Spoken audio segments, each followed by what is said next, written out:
तमाम जगह मध्य प्रदेश में एक वो बात बोलते हैं, छिंदवाड़ा का जो विकास मॉडल है इसको प्रचारित करते हैं, तो आपको लगता नहीं यहाँ विकास हुआ है? नहीं, विकास तो देखिए, जैसे मैं कमा रहा हूँ, मैं अच्छे कपड़े पहन रहा हूँ तो मैं अपने पैसे से कमा रहा हूँ, कमलनाथ जी ने ला के नहीं दी। ये तो विकास एक स्वाभाविक क्रिया है। आजकल छोटी ट्रेन चल रही थी, बड़ी ट्रेन चलेगी, आगे मेट्रो चलेंगी, ये स्वाभाविक क्रिया है। जो होना होना, हमारे एक नेता ऐसा हो जिसको हम बोल सकें। साहब यहाँ रहते ही नहीं, उनके लड़के यहाँ रहते ही नहीं, वो तो यहाँ के मेरे को लगता है बोर्ड भी नहीं डालते होंगे वो। तो हमको लोकल का व्यक्ति होना ना जिसको हम बोलें, और 43 साल तो दिए उनको हमने। अब हम जैसे चाहेंगे, हम जब से देख रहे हैं वही चल रहे हैं। मैं भी 41 साल का हो गया हूँ। आप 18 साल से चीफ मिनिस्टर शिवराज सिंह चौहान हैं, उनका बुधनी चले जाइए और आके छिंदवाड़ा का कंपैरिजन कर लीजिए, आपको जमीन आसमान का अंतर पता चल जाएगा। कमलनाथ जी ने जो अपना पूरा जीवन छिंदवाड़ा को दिए, आज जो भी छिंदवाड़ा में विकास की चीजें कमलनाथ जी की देन है। यहाँ जो भाई साहब रोड की बात कर रहे हैं, ये सारी रोड कमलनाथ जी की देन है। ये रिंग रोड जो 60 किलोमीटर का बना हुआ है, ये कमलनाथ जी की देन है। विकास की बात है तो ये विकास जो हुआ है छिंदवाड़ा से, ये तो मैं कहूँगा कि कमलनाथ जी के प्रयासों से हुआ है। लेकिन अब ये उनकी उम्र को देखते हुए मैं बीजेपी का युवा नेता जो बंटी साहू जी हैं, मैं उनको चुनना चाहता हूं, क्योंकि वो लोकल के हैं, हमारे शहर के हैं। नमस्कार, मैं हूं पुनीत कपूर और एमपी तक की चुनावी चौपाल में आपका स्वागत है। इस वक्त हम मौजूद हैं मध्य प्रदेश की सबसे हाई प्रोफाइल सीटों में से एक छिंदवाड़ा में। कांग्रेस के दिग्गज नेता और पूर्व मुख्यमंत्री कमलनाथ यहां से चुनाव लड़ेंगे। वहीं बीजेपी ने लगातार दूसरी बार विवेक साहू को यहां से उनके खिलाफ मैदान में उतारा है। क्या है यहाँ की जनता के मुद्दे और क्या है यहाँ की जनता का मूड, ये बात करने के लिए हमारे साथ काफ़ी लोग यहाँ पर मौजूद हैं। आइए हम उनसे बात करके जानने की कोशिश करते हैं। जी, आप क्या नाम लिखते हैं अपना? सर नितिन सूर्यवंशी।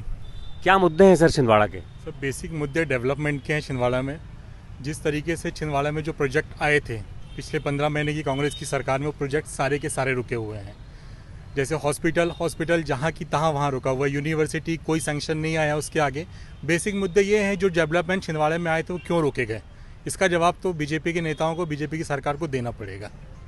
अच्छा, आपको लगता है कि सरकार बदल गई और कमलनाथ का इलाका है इसलिए उन्होंने रोक दिया? सारे प्रोजेक्ट रुके हैं। आप खुद भी जाके देख के आएंगे, इंफ्रा जहाँ काम चल रहा है वो प्रोजेक्ट क्यों रुके हुए। 2000 करोड़ रुपए का हॉस्पिटल था जिसमें 600 बिस्तर कार्डियोलॉजी डिपार्टमेंट के थे। आप उससे आसपास के छिंदवाड़ा के पेशेंट नहीं या छिंदवाड़ा के लोगों को नहीं, आसपास के कई बड़े जिलों के लोगों को भी उसमें सुविधा मिलती है। उस प्रोजेक्ट को रोका क्यों गया? कन्हान नेशनल पार्क है और अपना कन्हान का जो बांध बनना था डैम, वो भी रोका गया। यूनिवर्सिटी रोकी गई। जो बेसिक जो बुनियादी चीज़ें उनको क्यों रोका गया? सबसे बड़ी चीज़ें तो ये हैं। चलिए, रोका गया। आप बताइए भाई साहब, क्या शुभ नाम लिखते हैं आप? भैया सुरजीत सिंह राजपूत। हमने कमलनाथ जी को 43 साल मौका दिया है, मगर केंद्र में मोदी जी की नीतियों को देखते हुए उनके हाथ मजबूत करने के लिए फिर से हम इस बार बीजेपी को यहाँ से लाएंगे। 43 साल बहुत होते हैं, हम 43 साल उस नेता को हमने दिए हैं। जो एक तमाम जगह मध्य प्रदेश में एक वो बात बोलते हैं, छिंदवाड़ा का जो विकास मॉडल है इसको प्रचारित करते हैं, तो आपको लगता नहीं यहाँ विकास हुआ है? नहीं, विकास तो देखिए, जैसे मैं कमा रहा हूँ, मैं अच्छे कपड़े पहन रहा हूँ तो मैं अपने पैसे से कमा रहा हूँ, कमलनाथ जी ने ला के नहीं दिए। ये तो विकास एक स्वाभाविक क्रिया है। आजकल छोटी ट्रेन चल रही थी, बड़ी ट्रेन चलेगी, आगे मेट्रो चलेंगी, ये स्वाभाविक क्रिया है। जो होना होना, हमारे एक नेता ऐसा हो जिसको हम बोल सकें। साहब यहाँ रहते ही नहीं, उनके लड़के यहाँ रहते ही नहीं, वो तो यहाँ के मेरे को लगता है बोर्ड भी नहीं डालते होंगे वो। तो हमको लोकल का व्यक्ति होना ना जिसको हम बोलें, और 43 साल तो दिए उनको हमने। अब हम जैसे चाहेंगे, हम जब से देख रहे हैं वही चल रहे हैं। मैं भी 41 साल का हो गया हूँ, तो हम तो वही देखते आ रहे हैं ना। तो हमारे हिसाब से कोई नया तो हमको मिले, तो एक युवा नेता है, उनको देंगे मौका। मेरे हिसाब से बदलाव चाहते कुल मिला के। डेवलपमेंट किया यहाँ पे। आप देखिए, जितने उनके केंद्र सेंट्रल, जब केंद्र में कांग्रेस थी, स्टेट में थी, उनके द्वारा रेलमेंट जितनी इंडस्ट्री आई, उनके माइंस का भी तो कितना अच्छा खुलवा गए, रोड का भी काम था। परंतु जब बीजेपी गवर्नमेंट आई, सारे प्रोजेक्ट रुक गए। सेकंड चीज ये है कि आप जो यहाँ पे 43 साल तो दिए हैं, तो अब नया तो चाहिए ना। और मोदी जो कर रहा है देश में, यही रोड मंत्री थे और वही नितिन गडकरी रोड मंत्री है। यहाँ से जौलपुर जाने में 7 घंटे लगते थे, 5 घंटे यहाँ से नागपुर जाने में लगते थे, और वही नितिन गडकरी आया। आज पूरा एमपी नहीं, पूरा इंडिया की रोड देख लो आप। ये भी रोड मंत्री थे, सड़क मंत्री थे, क्या करें इनने? तो हम बोल रहे हैं नए लोगों को मौका दो ना। यही रोड मंत्री रहते नितिन गडकरी की हम तारीफ कर पाते क्या?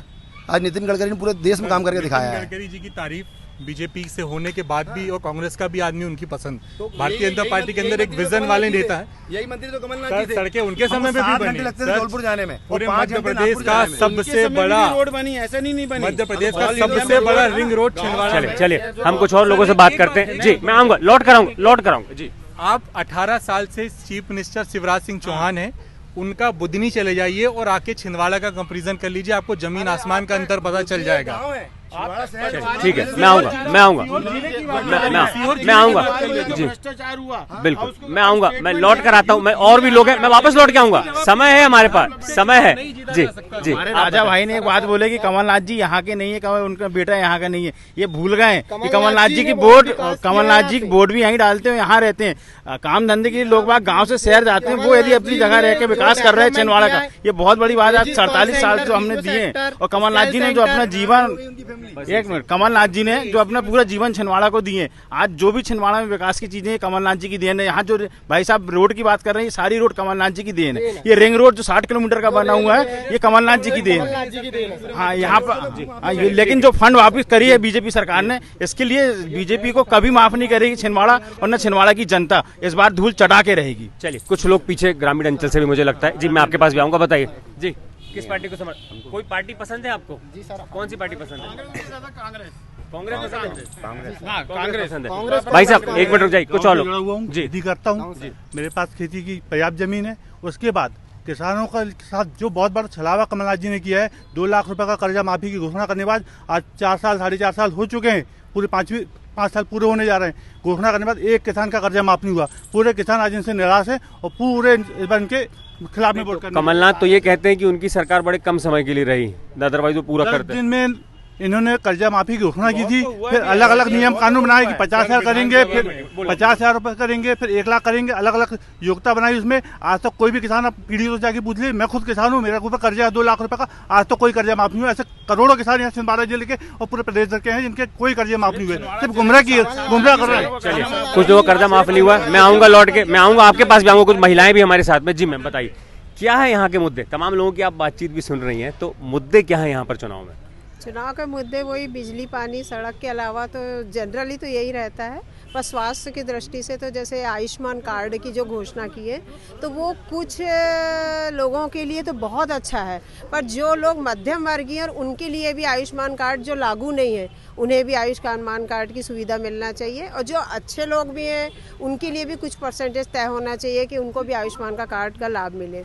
जैसे कि अभी लाडली लक्ष्मी, लाडली बहना का जो हमारे मुख्यमंत्री जी ने दिया है, बहुत अच्छी योजना चलाई है, उनको मदद कर रहे हैं, पर उनको पैसे से मदद ना करते हुए कोई इंडस्ट्री डलवा कर दे। अच्छा, लाडली बहना के बीच में आपको टोक रहा हूँ, लाडली बहना में 1250 रुपये मिल रहे हैं, कमलनाथ कहते हैं कि हम 1500 रुपये देंगे, तो आपको क्या लगता है महिलाएं किसको चुनेंगी? ये तो वक्त बताएगा सर, कुछ चीज़ें आप वक्त पर छोड़ दी। बतौर महिला आप क्या सोचती हैं? मैं ये सोच रही हूँ कि उन्हें पैसे की ज़रूरत नहीं है, उनको पैसे से उन्हीं को जो नौकरी करेंगी उनको मालिकाना मिले, उसी से कुछ बनाए, रोजगार मिलना चाहिए, रोजगार मिले और खुद मालिक बने, मेरा ये कहना है। जी आप बताइए भाई साहब, किसका समर्थन करते हैं आप? हम बीजेपी का समर्थन करते हैं। अच्छा, क्यों इतना? आप छिंदवाड़ा में रहते हैं, इतना सब कमलनाथ बोलते हैं जो हमने इतना विकास कराया, तो आप उस पर क्या सोचते हैं? मुद्दों पर बात कर रहा हूँ। नहीं, विकास की बात है तो ये विकास जो हुआ है छिंदवाड़ा से, ये तो मैं कहूँगा कि कमलनाथ जी के प्रयासों से हुआ है। लेकिन अब ये उनकी उम्र को देखते हुए मैं बीजेपी का युवा नेता जो बंटी साहू जी हैं, मैं उनको चुनना चाहता हूं, क्योंकि वो लोकल के हैं, हमारे शहर के हैं। कमलनाथ जी ने अपना पूरा जीवन छिंदवाड़े के लिए दिया है, ये बात तो सत्य है, लेकिन परिवर्तन समय समय पे होते रहना चाहिए। परिवर्तन होना चाहिए। आप बताइए, आप किस आधार पर वोट? जी सर, कमलनाथ जी ने जो डेवलपमेंट किया है, मैंने बताया जी, यहाँ पे Aegis call centre, BPO sector, scale centre, हजारों लोगों को बेरोजगार से रोजगार मिलता है। कमलनाथ जी एक ऐसे नेता है जो भगवान के रूप में है। छिंदवाड़ा जिले में उनकी बहुत मान्यता होती है। कमलनाथ जी हर गरीबों को सहयोग करते हैं, और उनकी जो है यहाँ पे डेवलपमेंट की जो है कि उन्होंने रोड, सड़कें, जो यूनिवर्सिटी उनकी द्वारा आई है, मुख्यमंत्री रहे तो उन्होंने 50,000 रुपये तक कर्ज माफ किया। कमलनाथ जी एक ऐसे नेता है, इस बार भी वो बीजेपी को धूल चटाएंगे, और इस बार मुझे लगता है आप बतौर कार्यकर्ता बोल रहे हैं आप। जी आपका? मेरा कर्ज माफ हुआ है, 1,10,000 रुपये 15 सोसाइटी का पैसा था, जिसमें से 55,000 रुपये मेरा माफ हुआ है। चलिए, तो कुल मिलाकर छिंदवाड़ा कांग्रेस का इतना अभेदगढ़ है कि साल 1980 से ही कमलनाथ यहाँ से लगातार चुनकर आते रहे, सिवाय एक साल 1997 का छोड़ दिया जाए तो। शायद यही वजह है, बीजेपी भी यहाँ पर पूरा जोर लगा रही है। पिछले 8 महीने में अगर आप देखेंगे तो केंद्रीय मंत्री अमित शाह से लेकर स्मृति ईरानी तक तमाम बड़े नेताओं के यहाँ पर दौरे हो चुके हैं। इस लिहाज से लग रहा है कि इस बार विधानसभा चुनाव में यहाँ काफ़ी दिलचस्प मुकाबला होने की उम्मीद है। पुनीत कपूर, छिंदवाड़ा, MP तक।